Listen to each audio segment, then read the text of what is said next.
আসসালামু viewers, welcome back to new lesson with Shimul. প্রিয় শিক্ষার্থীবৃন্দ, আমি আজকে আপনাদেরকে যে লেসনটি প্র্যাকটিস করাবো সেটি হচ্ছে এক ডিলে চার পাখি। আমরা জানি যে এক ডিলে দু পাখি, আজকে হচ্ছে এক ডিলে চার পাখি আপনি কীভাবে মারবেন সেটি প্র্যাকটিস করাচ্ছি।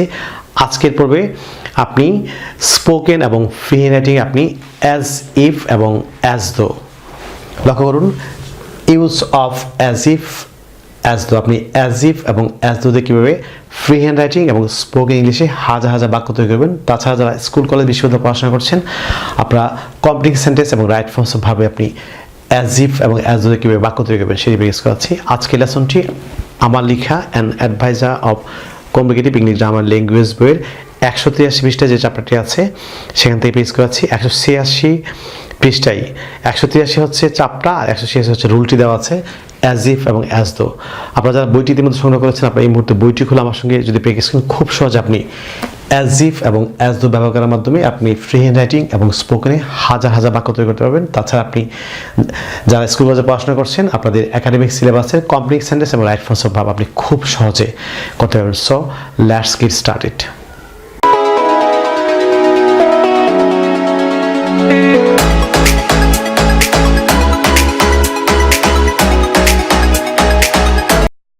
প্রিয় শিক্ষার্থী বন্ধুরা, লক্ষ্য করুন use of as if as though. আমি প্রথমে আপনাদেরকে অ্যাজ ইফ এবং অ্যাজ দো দুটির বাংলা মিনিং খুব সহজে বুঝিয়ে দিচ্ছি। আমরা জানি যে অ্যাজ ইফ এবং অ্যাজ দো দুটির Bangla meaning all the same, অর্থাৎ একই। বাংলা মিনিং হচ্ছে এমনভাবে যেন বা এমন যেন। আমি আবার বলছি এমনভাবে ডট ডট যেন কিংবা এমন ডট ডট যেন, দুটি অল দ্য সেম, একই। আমি আপনাকে এখানে জাদুকরি দুটি রুল দিয়েছি। আপনি যদি দুটি রুল আপনি মনে রাখেন তাহলে খুব সহজে আপনি অ্যাজ ইফ এবং অ্যাজ দো ব্যবহার করার মাধ্যমে আপনি স্পোকেন এবং ফ্রি হ্যান্ড রাইটিংয়ে হাজার হাজার বাক্য তৈরি করতে পারবেন। তাছাড়া যারা স্কুল কলেজ বিশ্ববিদ্যালয়ে পড়াশোনা করছেন, আপনি আপনার একাডেমিক সিলেবাসের যে গ্রামার পার্ট, বিশেষ করে কমপ্লিট সেন্টেন্স এবং রাইট ফর্মস ভাব খুব সহজে আপনি করতে পারবেন। লক্ষ্য করুন প্রথম যে রুলটি সেটি হচ্ছে প্রেজেন্ট টেন্স হলে, অর্থাৎ অ্যাজ ইফ এবং অ্যাজ দো যুক্ত বাক্যের আপনি বাক্যের প্রথম অংশ যদি প্রেজেন্ট টেন্স হয় তাহলে পরের অংশ ফার্স্ট ইনডিফিনিট টেন্স হবে। আপনি সবাইকে মনে রাখতে হবে যে অ্যাজ ইফ বা অ্যাজ দো যুক্ত বাক্যের প্রথম অংশ প্রেজেন্ট টেন্স হলে, অর্থাৎ প্রেজেন্ট ইনডিফিনিট টেন্স হলে, সিম্পল প্রেজেন্ট টেন্স বা প্রেজেন্ট ইনডিফিনিট টেন্স হলে, আর পরের অংশ ফার্স্ট ইনডিফিনিট টেন্স হবে। অর্থাৎ আমরা জানি ফার্স্ট ইনডিফিনিট টেন্সের যে স্ট্রাকচারটি সেটি হচ্ছে সাবজেক্ট প্লাস V2, ভার্বের 2 নং ফর্ম প্লাস অবজেক্ট, অথবা মনে রাখবেন আপনি সাবজেক্ট প্লাস আপনি ভিভার্ব যুক্ত, অর্থাৎ ওয়া হবে। সব ক্ষেত্রে subject plus were plus object হবে। আপনি এই দুটি রুল মনে রাখবেন। আমি আবার বলছি অ্যাজ ইফ বা অ্যাজ দো যুক্ত বাক্যের প্রথম অংশ প্রেজেন্ট টেন্স হলে, অর্থাৎ প্রেজেন্ট ইনডিফিনিট টেন্স হলে, পরের অংশ অবশ্যই ফার্স্ট ইনডিফিনিট টেন্স অর্থাৎ সিম্পল ফার্স্ট টেন্স হবে। স্ট্রাকচারে বলছি subject plus V2 plus object, অথবা সাবজেক্ট প্লাস আপনি ভিভার্ব ওয়া হবে, সবসময় ওয়া প্লাস অবজেক্ট। অ্যাজ ইফ বা অ্যাজ দো যুক্ত বাক্যের প্রথম অংশ যদি ফার্স্ট টেন্স হয়, অর্থাৎ ফার্স্ট ইনডিফিনিট টেন্স হয়, তাহলে পরের অংশ ফার্স্ট পারফেক্ট টেন্স হবে, ফার্স্ট পারফেক্ট। অর্থাৎ আমরা জানি ফার্স্ট পারফেক্ট টেন্সের স্ট্রাকচার হচ্ছে subject plus had plus V3 হচ্ছে ভার্বের 3 নং রূপ, V3 প্লাস অবজেক্ট, অথবা আপনি subject plus had been plus object. আমি আপনাদেরকে এক্সাম্পল দিয়ে বুঝিয়ে দিচ্ছি, খুব সহজ আপনি পারবেন।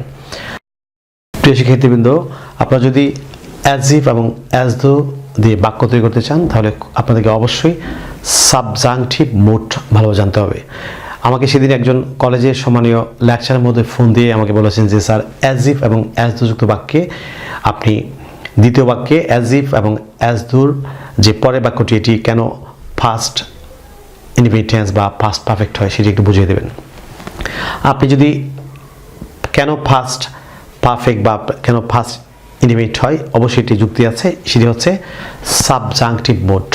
আমরা যদি অ্যাজ ইফ এবং অ্যাজ দো যুক্ত বাক্য ভালোভাবে শিখতে চাই, আমাদেরকে অবশ্যই সাবজাংটিভ মুড শিখতে হবে। আমরা জানি যে what is subjunctive mood. Subjunctive mood কি? সাবজাংটিভ মুড হচ্ছে এমন এক অবস্থা যেটি অসম্ভবতা, অসম্ভব ইচ্ছে, আশা, মতামত বা কল্পনা প্রকাশ করে, সেটি হচ্ছে সাবজাংটিভ মুড। আমরা জানি যে সাবজাংটিভ মুড হচ্ছে 3 প্রকার। প্রেজেন্ট সাবজাংটিভ মুড, তারপর হচ্ছে ফার্স্ট সাবজাংটিভ মুড, তারপর ফার্স্ট পারফেক্ট সাবজাংটিভ মুড। আমি আজকে আপনাদেরকে ফার্স্ট সাবজাংটিভ মুড এবং ফার্স্ট পারফেক্ট সাবজাংটিভ মুড আজকে শেখাবো। আমরা বাংলা বাক্যে আপনি মনে রাখবেন, বাংলা বাক্যে যদি বা যেন প্রকাশে সাবজাংটিভ মুড ব্যবহৃত হয়, যদি বা যেন প্রকাশে। যেমন আমি কিছু উদাহরণ দিচ্ছি, যেমন যদি আমি পাখি হতাম, লক্ষণ যেটি অসম্ভব ইচ্ছে বা অসম্ভব কল্পনা, যদি আমি পাখি হতাম, যদি আমি রাজা হতাম। আপনি যদি বা যেন অর্থে, যেন হচ্ছে যেমন সে এমনভাবে কথা বলে যেন সে পাগল, সে এমনভাবে কথা বলে যেন সে সর্বজান্তা শমশের। এই যে যেন সর্বজান্তা শমশের, বা সে এমনভাবে কথা বলে যেন সে সব কিছু জানে, এই যেন সে সব কিছু জানে, এটি হচ্ছে সাবজাংটিভ মুড। আপনি সাবজাংটিভ মুড সম্পর্কে আমি আশা করি যে আপনারা খুব কম পরিসরে হলে আপনার ধারণা পেয়েছেন। লক্ষ্য করুন যে আমি আপনাকে এখানে যে রুলটি দিয়েছি, এই রুলটির মাধ্যমে আপনি কিভাবে কমপ্লেক্স সেন্টেন্সের প্রথমে বাক্য তৈরি করবেন। যারা স্কুল কলেজ বিশ্ববিদ্যালয়ে পড়াশোনা করছেন, আপনি কীভাবে কমপ্লেক্স সেন্টেন্স কীভাবে করবেন সেটি প্রেস করাচ্ছি। পরবর্তীতে আপনাকে আমি আবার রাইট ফর্মসভাবে কীভাবে ব্যবহার করবেন। তাছাড়া আপনি স্পোকেন এবং ফ্রি হ্যান্ডরাইটিং আপনি কীভাবে অ্যাজ ইফ এবং অ্যাজ দো যুক্ত বাক্য আপনি হাজার হাজার বাক্য তৈরি করবেন সেটি প্রেস করাচ্ছি। লক্ষ্য করুন যে প্রথম যে বাক্যটি এক্সাম্পলটি সেটি হচ্ছে the boy প্রিটেন্ডস as if as though. যদি কমপ্লেক্স সেন্টেন্স এরকম থাকে যে দ্য বয় প্রিটেন্ডস অ্যাজ ইফ বা অ্যাজ দো, ডট আপনি এখানে কি লিখবেন। লক্ষ্য করুন যে আমরা জানি প্রিটেন্সের বাংলা মিনিং হচ্ছে ভান করা, কোনো কিছু করার ভান করা। সো দ্য বয় প্রিটেন্ডস, ছেলেটি ভান করে, অ্যাজ ইফ যেন বা অ্যাজ দো যেন। আপনি এখানে শর্ত অনুযায়ী লক্ষ্য করুন যে এখানে যদি অ্যাজ ইফ বা অ্যাজ দো যুক্ত বাক্যের প্রথম অংশ সিম্পল প্রেজেন্ট টেন্স বা প্রেজেন্ট ইনডিফিনিট টেন্স হয়, অবশ্যই অ্যাজ ইফ বা অ্যাজ দো যুক্ত বা এর পরের বাক্যটি অবশ্যই ফার্স্ট ইনডিফিনিট টেন্স হবে। সেটি হচ্ছে subject plus V2 plus object, অথবা subject plus were plus object. ওয়া কেন হবে? সেটি সাবজাংটিভ মুড। তো লক্ষ্য করুন যে আমরা যেহেতু অ্যাজ ইফ অ্যাজ দো যুক্ত বাক্যের প্রথম অংশটি এটি প্রেজেন্ট ইনডিফিনিট টেন্স অর্থাৎ simple present tense, subject plus এই যে verb one, third person with S পস্টে। সো আপনি অবশ্যই রুল অনুযায়ী পরের বাক্যটি subject plus V2 plus object হবে। সো আপনি লক্ষ্য করুন যে দ্য বয় প্রিটেন্ডস, ছেলেটি এমন ভান করে যেন সে সব কিছু জানে, যেন সে সব কিছু জানে। সো কী হবে? যেন সে হচ্ছে হি নিউ, আমরা জানি যে নো এর first tense new, he knew everything, যেন সে সব কিছু জানে। আবার বলছি অ্যাজ ইফ বা অ্যাজ দো যুক্ত বাক্যের প্রথম অংশ যদি সিম্পল প্রেজেন্ট টেন্স অর্থাৎ প্রেজেন্ট ইনডিফিনিট টেন্স হয়, পরের অংশ অবশ্যই আপনি এই স্ট্রাকচারে ফার্স্ট ইনডিফিনিট টেন্স হবে, subject plus V2 plus object.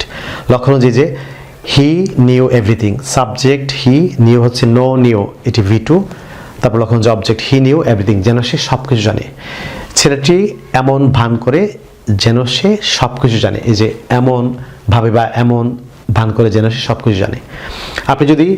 আপনি রুল টুতে এই যে অথবা দিয়ে আপনি subject plus were plus object করেন, তাহলে লক্ষণ যে দ্য বয় প্রিটেন্ডস, ছেলেটি এমন ভান করে, অ্যাজ ইফ বা অ্যাজ দো যেন সে একজন নায়ক। সো আপনি লক্ষণ যে এই যে দ্বিতীয় রুল দিয়ে সাবজেক্ট হচ্ছে হি, তারপর আপনি ওয়া হবে হি war an actor, he war an actor, যেন সে নায়ক। আমি আবার বলছি দ্য বয় প্রিটেন্ডস অ্যাজ ইফ কিংবা অ্যাজ দো হি ওয়া অ্যান অ্যাক্টর, ছেলেটি এমন ভান করে যেন সে নায়ক। এই যে রুল অনুযায়ী সাবজেক্ট প্লাস ওয়া সব ক্ষেত্রে প্রত্যেকটি সাবজেক্টের ক্ষেত্রে আপনি অ্যাজ ইফ এবং অ্যাজ যুক্ত পরের যে যদি প্রথম অংশ প্রেজেন্ট ইনডিফিনিট টেন্স হয়, পরের অংশ অবশ্যই সাবজেক্টের উপর সবসময় ওয়া হবে। অবাস্তব বা অসম্ভব ইচ্ছে মতামত প্রকাশ করতে আপনি সবসময় ওয়া ব্যবহার করবেন। সাবজেক্ট আই হোক, হি আই হতে পারে, হি হতে পারে, সি হতে পারে, দে হতে পারে, উই হতে পারে, যাই হোক সবসময় অল দ্য টাইম আপনি ওয়া ব্যবহার করবেন। এটি হচ্ছে সাবজাংটিভ মুড। মনের অসম্ভব আমাদের যে ইচ্ছে কল্পনা সেটি প্রকাশ করতে সবসময় সাবজেক্টের উপরে ওয়া ব্যবহৃত হবে। পরের বাক্যটি ফলো করুন, যেমন the boy pretended, the boy pretended as if as though. আপনি কমপ্লেক্স সেন্টেন্সে এই যে লক্ষ্য যে অ্যাজ ইফ বা অ্যাজ দো যুক্ত বাক্যের প্রথম অংশ সেটি যদি ফার্স্ট এই যে রুল টু ফার্স্ট টেন্স হলে অর্থাৎ ফার্স্ট ইনডিফিনিট টেন্স হলে আপনি পরেরটি রুল অনুযায়ী কী হবে? ফার্স্ট পারফেক্ট টেন্স হবে। পাস্ট পারফেক্ট টেন্সের স্ট্রাকচার হচ্ছে আমরা জানি সাবজেক্ট প্লাস হ্যাড প্লাস ভিজি প্লাস অবজেক্ট, অথবা subject plus had been plus object. আপনি এই প্রথম যে রুলটি দিয়ে আমরা যদি এই রুলটি দিয়ে করি, দ্য বয় প্রিটেন্ডেন্ট, ছেলেটি ভান করেছিল, অ্যাজ ইফ যেন বা অ্যাজ দো যেন। আপনি পরের অংশে কি লিখবেন, আপনি ফার্স্ট এই যে ফার্স্ট পারফেক্ট টেন্স লিখবেন। ফার্স্ট পারফেক্ট টেন্স হচ্ছে subject plus had, as though বা অ্যাজ ইফ হি হ্যাড, আমরা জানি যে নোয়ের এই যে নোয়ের বিচি হচ্ছে নন, হি হ্যাড নোন এভরিথিং। আমি আবার বলছি, অ্যাজ ইফ কিংবা অ্যাজ দো যুক্ত বাক্যের প্রথম অংশ যদি প্রেজেন্ট ফার্স্ট ইনডিফিনিট টেন্স হয়, অ্যাজ ইফ বা অ্যাজ দো যুক্ত বাক্যের প্রথম অংশ যদি ফার্স্ট ইনডিফিনিট টেন্স হয়, তাহলে আপনি রুল 2 যে ফার্স্ট টেন্স হলে আপনি কি হবে, লক্ষণ যে প্রথম অংশ পাস্ট টেন্স হলে পরের অংশ পাস্ট পারফেক্ট টেন্স। সো এখানে পাস্ট পারফেক্ট টেন্স হয়েছে, দ্য বয় প্রিটেন্ডেন্ট অ্যাজ ইফ বা as though he had known everything, ছেলেটি এমন ভান করলো যে সে সব কিছুই জানে। আপনি এই যে এটি ফার্স্ট ইনডিফিনিট, সেই জন্য সাবজেক্ট প্লাস হ্যাড প্লাস ভিজি ফার্স্ট পারফেক্ট টেন্স হয়েছে। যদি আপনি এই রুল দিয়ে করেন, এই যে অথবা যদি দিয়েছি subject plus had been plus object দিয়ে করেন, তাহলে লক্ষণ যে দ্য বয় প্রিটেন্ডেন্ট, ছেলেটি এমন ভান করেছিল as if as though he had বিন, লক্ষণ যে হি হ্যাড বিন, তারপর object he had been an actor. ছেলেটি এমন ভান করলো যেন সে নায়ক, he had been an actor, এই যে হ্যাড বিন প্লাস আপনি অবজেক্ট বসিয়ে দেবেন। আমি আপনাকে প্রথমে কমপ্লেক্স সেন্টেন্সে আপনি কীভাবে বাক্য তৈরি করবেন, কিংবা আপনি স্পোকেন এবং ফ্রি রাইটিংয়ে কীভাবে আপনি অ্যাজ ইফ এবং অ্যাজ দো দিয়ে বাক্য তৈরি করবেন সেটি প্র্যাকটিস করেছি। আমি আপনাকে এই লেসনের পরের অংশে আমি আপনাদেরকে কীভাবে আপনার রাইট ফর্মস ভাব দিয়ে আপনি কীভাবে পরীক্ষায় অ্যাজ ইফ এবং অ্যাজ দো দিয়ে আপনি বাক্য তৈরি সেটি প্র্যাকটিস করবো। আপনার শুরু থেকে শেষ পর্যন্ত অবশ্যই যদি লেসন এনজয় করেন, আমি নিশ্চিত যে আপনি অ্যাজ ইফ এবং অ্যাজ দো দিয়ে আপনি গ্রামার সহ আপনি স্পোকেন এবং ফ্রি রাইটিং আপনি হাজার বাক্য তৈরি করতে পারবেন। প্রিয় শিক্ষার্থীবৃন্দ, আমি এরপর আপনাদেরকে আপনারা রাইট ফর্ম অফ ভার্বসে আপনি কীভাবে অ্যাজ ইফ এবং অ্যাজ দো আপনি গ্রামার লেসন করবেন সেটি প্র্যাকটিস করাচ্ছি। লক্ষ্য করুন, প্রথম যে এক্সাম্পলটি সেটি হচ্ছে he walks slowly as if he, এই যে লক্ষণ ব্র্যাকেটে টু বি দেওয়া আছে। আমি আপনাদেরকে রুল 1-এ বলেছি যে অ্যাজ ইফ কিংবা অ্যাজ দো যুক্ত বাক্যের প্রথম অংশ যদি সিম্পল প্রেজেন্ট টেন্স অর্থাৎ প্রেজেন্ট ইনডিফিনিট টেন্স হয়, অবশ্যই পরের অংশ আপনি subject plus V2 plus object কিংবা subject plus were plus object হবে। তখন টু বি যেহেতু আছে, অবশ্যই এখানে ওয়া হবে। প্রথম অংশ লক্ষণ যে অ্যাজ ইফের প্রথম অংশ হচ্ছে সিম্পল প্রেজেন্ট টেন্স অর্থাৎ প্রেজেন্ট ইনডিফিনিট টেন্স। সো এর পরের অংশ এই যে সাবজেক্ট প্লাস টু বি যেহেতু আছে, অবশ্যই ওয়া হবে। এটি সব ক্ষেত্রে ওয়া। সো হি ওয়া ইল, এখানে আপনি টু বি পরিবর্তে উত্তর লিখবেন ওয়া। He walks slowly as if he were ill. সে এত আস্তে আস্তে হাঁটে যেন সে অসুস্থ। He walks slowly, সে এত আস্তে আস্তে হাঁটে যেন সে অসুস্থ। He were ill. আপনি অবশ্যই টু বি যেহেতু আছে আমি আপনাদেরকে যে দ্বিতীয় রুলটি দিয়েছি subject plus were plus object সেটি হবে।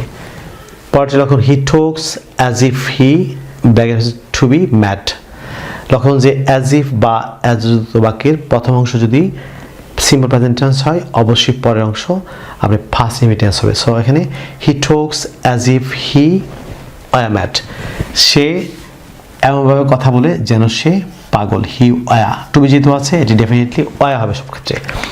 হি ওয়া ম্যাড, যেমন লক্ষণ যে ফার্স্ট ইনডিফিনিট টেন্স যুক্ত বাক্যটি হি told the matter as though he bracket হচ্ছে নো। সো আপনি কি লিখবেন, হি টোল্ড দ্য ম্যাটার, সে বিষয়টি আমরা বলেছিল অ্যাজ দো যেন হি। আপনি এই যে টোল টেলের বিটি হচ্ছে টোল, এটি ফার্স্ট ইনডিফিনিট টেন্স। সো অবশ্যই শর্ত অনুযায়ী অ্যাজ ইফ বা যুক্ত বাক্যের পরের অংশটি ফার্স্ট পারফেক্ট টেন্স হবে। আমরা জানি ফার্স্ট পারফেক্ট স্ট্রাকচার হচ্ছে সাবজেক্ট প্লাস হ্যাড প্লাস বিধি। So he had known, no এর বিধি হচ্ছে known, he had known he told the matter as though he had known ইট, আপনি এখানে ইট লিখতে পারেন, he had known it, subject plus had plus V three plus object. সে এমনভাবে বিষয়টি বলেছিল যেন সে এটি জানে। He told the matter he as though he had known it, subject plus V three plus subject plus had plus V three, অর্থাৎ প্রথম অংশ পাস্ট টেন্স হলে পরের অংশ past perfect tense, subject plus had plus V three plus object, he had known it. প্রিয় শিক্ষার্থীবৃন্দ, 4 নম্বর যে এক্সাম্পলটি সেটি একটু ব্যতিক্রম একটি এক্সাম্পল। যেমন যদি আপনি রাইট ফর্মস ভাবে উইজ থাকে, উইযুক্ত বাক্যের এই টু বি ভার্ব অবশ্যই টু বি ভার্বের ক্ষেত্রে আপনি অ্যাজ ইফ বা অ্যাজ দো না থাকলেও আপনি উইযুক্ত বাক্যে টু বি ভার্বের পরিবর্তে আপনি টু বি ভার্ব মিন্স আপনি ওয়া লিখবেন। সো আই উইশ, আমার ইচ্ছে করে, আই ওয়া এ কিং, আমার ইচ্ছা করে যদি আমি রাজা হতাম। সো আই উইশ আই ওয়া, সো উইযুক্ত বাক্যে আপনি টু বি ভার্ব আপনি ওয়া লিখবেন। এটি ডিফারেন্ট অ্যাজ ইফ বা অ্যাজ যুক্ত ছাড়াও উইশ থাকলে আপনি টু বি ভার্বতে আপনি ওয়া লিখবেন। আই উইশ আই ওয়া এ কিং, আমার ইচ্ছে করে যদি আমি রাজা হতাম। প্রিয় শিক্ষার্থী বন্ধুরা, আমি আজকে আপনাদেরকে যে লেসনটি প্র্যাকটিস করেছি সেটা হচ্ছে আমার লেখা an advisor of communicative English grammar language বইয়ের 96 পৃষ্ঠায় রাইট ফর্ম অফ ভার্বস এবং 183 পৃষ্ঠায় কমপ্লিট সেন্টেন্স দুটি অধ্যায় থেকে প্রেস করেছি। আপনারা যদি ইংরেজি ভাষার প্রত্যেকটি স্কিল দক্ষ হচ্ছেন তাহলে আপনারা আমার লেখা 676 পৃষ্ঠায় an advisor of communicative English grammar language বইটি ফলো করতে পারেন। আপনারা যদি বইটি সংগ্রহ করতে চান তাহলে আপনারা আমাদের বিকাশ নাম্বার লিখে রাখতে পারেন। আমাদের বিকাশ নাম্বার হচ্ছে 01711045295 কিংবা 01722650680। আপনার দুটি নাম্বারে যে কোনো একটিতে বিকাশ করে কুরিয়ার সার্ভিসের মাধ্যমে বইটি খুব দ্রুত আমাদের কাছে থেকে আপনারা সংগ্রহ করতে পারেন। প্রিয় শিক্ষার্থীবৃন্দ, আপনারা যারা সোশ্যাল মিডিয়া অর্থাৎ ফেসবুকে আমার সাথে যুক্ত হচ্ছেন, ইউটিউবে যে আমার চ্যানেলটি আছে learn English with Shimul sir all the same নামে, ফেসবুকে আমার একটি পেজ এবং গ্রুপ আছে, আপনারা পেজ এবং গ্রুপে আমার সঙ্গে যুক্ত হতে পারেন। আপনারা যারা আজকে আমার নতুন কিংবা যারা চ্যানেলটি এখন সাবস্ক্রাইব করেন, আপনারা এখন নিচে সাবস্ক্রাইব বাটনটিতে ক্লিক করে যদি সাবস্ক্রাইব করে নিন, তাছাড়া পাশে যে বেল আইকনটি দেখতে পাচ্ছেন সেটা ক্লিক করে নিন যাতে আপনি ইউটিউব থেকে আমার পরবর্তী লেসনের সঙ্গে নোটিফিকেশন পান। সো পরবর্তী লেসনে আপনার সঙ্গে আবার দেখা হচ্ছে।